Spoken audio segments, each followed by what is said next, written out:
बिस्मिल्लाहिर्रहमानिर्रहीम अस्सलामुअलैकुम वरहमतुल्लाहि वबरकातुहू। Productivity concept in economics.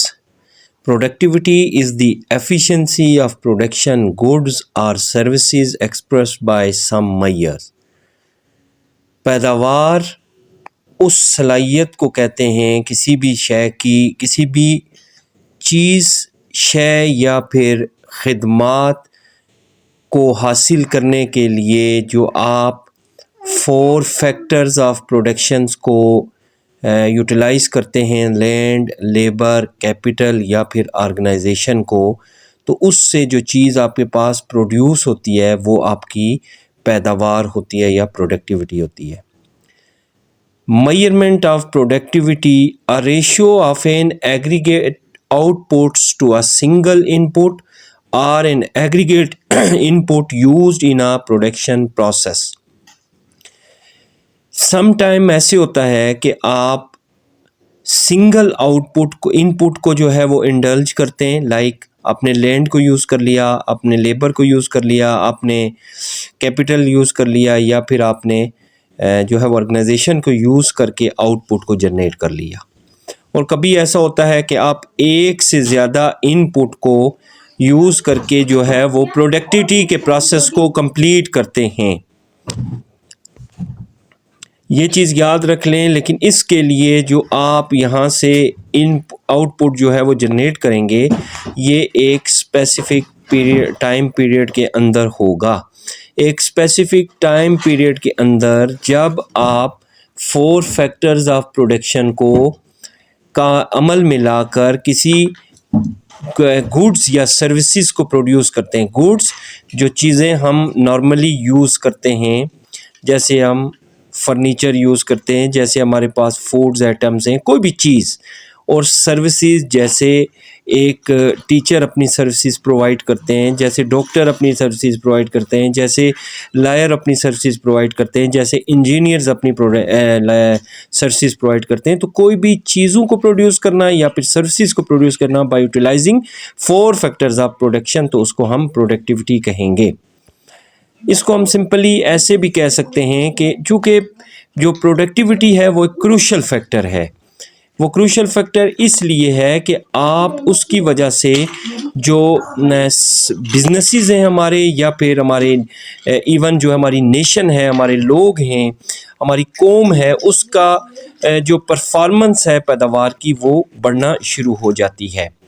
क्योंकि जिस वक्त आप नेशनल प्रोडक्ट को या कौमी पैदावारी सलाहियत को बढ़ाएंगे तो ऑटोमेटिकली उससे क्या होगा, उससे लोगों में जो है उनके लिविंग स्टैंडर्ड को इम्प्रूव कर लिया जाएगा, उससे उनका लिविंग स्टैंडर्ड इम्प्रूव होगा। लिविंग स्टैंडर्ड जब इम्प्रूव होना शुरू हो जाएगा तो फिर उनके पास इनकम ज़्यादा आ जाएगी। जब इनकम ज़्यादा आ जाएगी तो वो गुड्स और सर्विसेज को ज़्यादा से ज़्यादा परचेज़ कर सकेंगे, जिससे एक सिंगल शख्स या फिर ज़्यादा लोगों का जो है वो हाउसिंग की फैसिलिटीज़, उनकी फूड की जो है वो स्टैंडर्ड, उनका एजुकेशन का, उनकी जो सोशल लाइफ है उसमें भी इम्प्रूवमेंट आना शुरू हो जाएगी।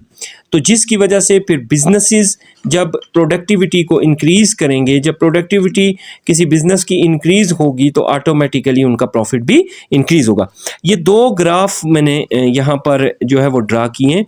एक में मैंने शो किया है कि ये अगर हाई प्रोडक्टिविटी होती है तो क्या इफ़ेक्ट पड़ेगा इस पूरे सर्कल पर, और अगर लो प्रोडक्टिविटी होती है तो क्या इफ़ेक्ट पड़ेगा इस पूरे सर्कल पर। आप ये देखें, हाई प्रोडक्टिविटी जिस वक्त आपका हाई पर कैपिटा इनकम होगी, मतलब फ़ी का आमदनी, एक शख्स की आमदनी जब बढ़ेगी तो ऑटोमेटिकली वो सारे पैसे को जो है वो स्पेंडिंग्स में नहीं ले जाएगा, वो बल्कि कुछ पैसे को क्या करेगा, सेव कर लेगा। जब वो अपने पैसे को सेव करेगा तो उसके पास पैसा जमा होता रहेगा, तो आपके पास ह्यूज कैपिटल अकुमुलेशन भी आपके पास आना शुरू हो जाएगी। जब आपके पास ज़्यादा पैसा जमा हो जाएगा तो फिर आप जो है वो अपनी प्रोडक्टिविटी को मज़ीद भी इंक्रीज़ कर सकते हैं। मतलब ये कंसेप्ट ये दे रहा है कि जितने पैसे एक शख्स अपनी जो है वो पर कैपिटा इनकम वो अर्न करता है, उसमें से कुछ इनकम, कुछ जो उसकी अमाउंट होगी या इनकम होगी, उसको तो वो यूटिलाइज़ करेगा अपनी डेली यूज़ की चीज़ों के लिए, तो मतलब स्पेंडिंग में ले जाएगा, बाकी वो सेव करता रहेगा, सेविंग होती रहेगी। अब आप इसको अगर एग्रीगेट लेवल पर देखें, पूरे मुल्क के लेवल पर देखें, तो एक बहुत ह्यूज कैपिटल जो है वो आपके पास जमा हो जाएगा, फिर इससे आपकी प्रोडक्टिविटी हाई होगी। दूसरे एंड पर देखें, जब आपका पर कैपिटा इनकम, लोगों की आमदनियां कम होंगी, तो उसमें सेविंग भी उस बेचारे के लिए करना मुमकिन नहीं होगा, उसके एक्सपेंसेस बढ़ जाएंगे। यहाँ पर उसके एक्सपेंसेस बढ़ेंगे तो उसकी सेविंग की जो रेशियो होगी वो कम हो जाएगी, जिसकी वजह से हमारे पास जो कैपिटल की अकोमुलेशन है या हमने जो जमा करना है, जो हमारे पास पैसा पड़ा है, वो कम हो जाएगा, जिसकी वजह से हमारी प्रोडक्टिविटी कम हो जाएगी। तो ये ज़रा समझने की कोशिश करें।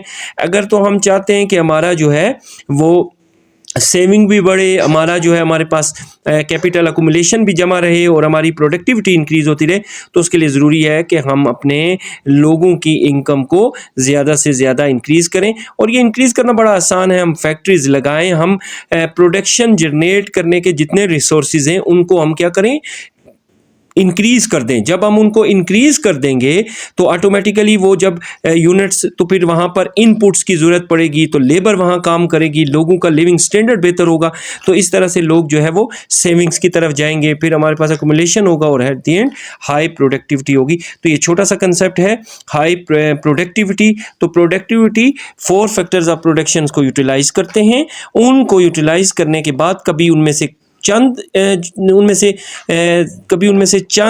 इनपुट्स जो है वो इंडल्ज किए जाते हैं और बास टाइम जो है वो सारे। तो मकसद क्या होता है कि मैक्सिमम आउटपुट, मिनिमम इनपुट को यूटिलाइज करते हुए मैक्सिमम आउटपुट लिया जाए। इसको हम इकोनॉमिक्स की लैंग्वेज में प्रोडक्टिविटी बोलते हैं। तमाम लोगों का बहुत शुक्रिया जो मेरे चैनल पर आते हैं और मुझे देखते हैं, ये सुनते हैं। काइंडली मेरे चैनल को सब्सक्राइब कर दें और बेल आइकन को प्रेस कर दें ताकि मज़ीद अच्छी वीडियोस को जो है वो बनाया जा सके। Thanks for watching.